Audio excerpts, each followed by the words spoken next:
He entered a high-end restaurant, immediately judged by his attire. What they didn't realize, however, would leave them astonished. The soft sound of crystal glasses clinking and quiet conversations filled the air inside Ambrosia, one of Beverly Hills' most prestigious dining spots. Every aspect of the restaurant was designed to radiate luxury, from the flickering candlelight reflecting off shiny silverware to the graceful movement of servers and the rich aroma of gourmet food drifting from the open kitchen. For most guests, it wasn't just a place to eat, it was a symbol of status. That evening, a man walked in who appeared, at first glance, out of place. His name was Desmond, a tall, fit man in his early 40s, dressed simply in a navy sweater, pressed jeans, and polished leather shoes. His look wasn't shabby, but compared to the designer suits and elegant evening gowns scattered across the dining room, it was more understated. His presence stirred a subtle ripple among the diners. Some shot quick, judgmental glances, while others whispered among themselves, their smiles only half hidden. Desmond, however, didn't seem to notice, or perhaps he chose to ignore it.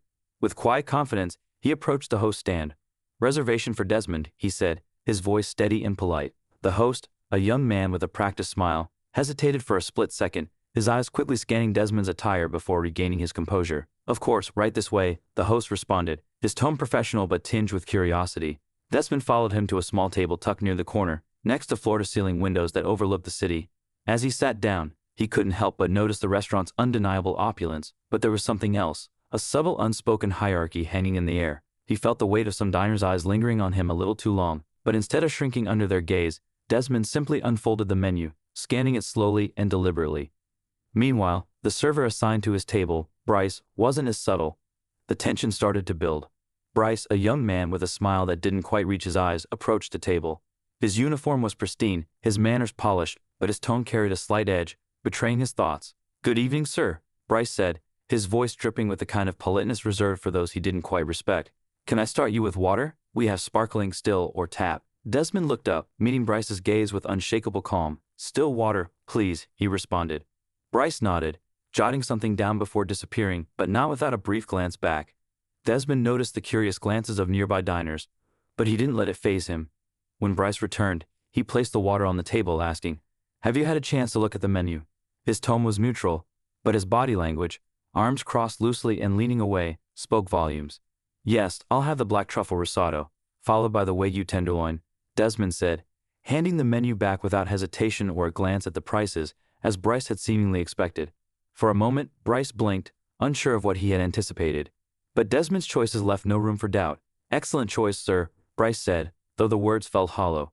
He walked away, but not without a final glance at the table, his expression flickering between curiosity and judgment. The tension only grew as the evening went on. Bryce's behavior became increasingly audacious.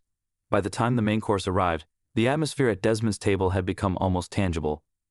Bryce placed the Wagyu tenderloin with exaggerated care, his voice dripping with unspoken disdain. "Your Wagyu tenderloin, sir. I trust you'll find it worth the price." His eyes flicked to Desmond's sweater, an implication clear in his gaze. Desmond, unflinching, met his stare. "Thank you," he said, calmly cutting into the steak with precision. Bryce lingered longer than necessary, his unease palpable, before walking off. As Desmond continued his meal, the whispers around him grew louder. A couple nearby exchanged glances, clearly gossiping about him. Desmond, aware, offered them a polite smile, only for them to quickly look away. Bryce, however, seemed emboldened by the passing time. When the dessert menu arrived, he placed it down with a conspicuous thud, his forced smile slipping for a moment. "Might I suggest something light, like the sorbet?" he asked, his tone sharp. Desmond raised an eyebrow, amusement flickering across his face. "Actually, I'll have the Grand Marnier soufflé," he replied, handing back the menu with a calmness that only seemed to frustrate Bryce further. Bryce walked off, but Desmond could see him whispering to a colleague at the service station. Their laughter, barely muffled, told him all he needed to know. The story they were creating around him was one of assumptions, not reality. When the soufflé arrived, Bryce's demeanor had shifted. "Bon appétit," he said curtly, his tone clipped, before walking away. Desmond took his time savoring the dessert, the tension in the room rising. The judgmental stares, the undercurrent of disdain from Bryce, and the discomfort from others in the room were impossible to ignore. But Desmond remained calm, never allowing himself to react. Then, a man in a well-tailored suit approached Desmond's table, his demeanor one of confidence and authority. "Desmond," he said warmly, extending his hand. "I didn't know you were in town." The room seemed to hold its breath as the two men shook hands. Desmond stood, his tone as steady as ever. "Good to see you, Charles," he replied. Their conversation, casual yet familiar, carried enough warmth to shift the mood of the room. Bryce, who had been lingering nearby, froze mid-step, his expression shifted from smug to uncertain, realizing something had changed. Charles sat down, pulling out a chair effortlessly, signaling the shift in the room's atmosphere. The two men continued their conversation, their words now capturing the attention of nearby diners. "So, how's the acquisition going?" Charles asked, his tone casual yet hinting at something significant. Desmond smiled modestly. "It's going smoothly. We're maintaining the integrity of the brand while integrating fresh perspectives." The words hit like a thunderclap. Several diners stopped mid-bite, staring in surprise. Bryce, polishing a wineglass nearby, visibly faltered. Desmond wasn't just another diner, he was the owner of Ambrosia. Bryce, now fully aware of his mistake, approached the table with a new nervous posture. "Is there anything else I can get for you, sir?" he asked, his voice strained. Desmond looked up calmly. "No, thank you. Everything has been illuminating," he said with a subtle implication that made Bryce pale. Charles, sensing the tension, decided to lighten the moment. "Bryce, isn't it?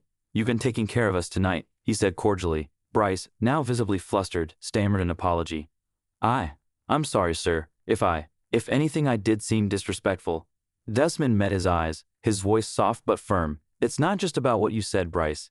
It's about how you saw me. You made assumptions about me without knowing anything about who I really am." Bryce's face flushed with embarrassment as he nodded rapidly. "I understand, sir. Thank you." Desmond gave a small nod before signaling the end of the conversation. As Bryce retreated, the air in the restaurant shifted entirely. Conversations that had been filled with judgment were now filled with hesitation and discomfort. Desmond, now finished with his meal, requested the check. The manager, having caught wind of the situation, rushed over. "Mr. Desmond, it's truly an honor to have you here tonight," she said, her voice oozing with sincerity. "Your meal is, of course, on the house." Desmond smiled politely but shook his head. "I appreciate the gesture, but I believe in paying for what I enjoy." The manager stepped back, understanding, as Desmond paid the bill and left a generous tip, one that would remind Bryce of the true meaning of dignity and respect. As Desmond left the restaurant, the room seemed to hold its collective breath. He walked out with the same quiet confidence he'd entered with, leaving behind a powerful lesson. Some lessons, he knew, don't require grand speeches. They're taught in quiet moments, in the spaces where actions speak louder than words. Respect, like kindness, costs nothing yet has the power to transform how we see one another. Desmond's story is a reminder that true strength lies in grace and true respect is earned through kindness. It calls us to challenge our biases, lead with humanity, and treat others as we would want to be treated, not based on assumptions, but on who they truly are. Thank you for watching. If you found this story inspiring, don't forget to like, subscribe, and hit the notification bell so you never miss an important lesson.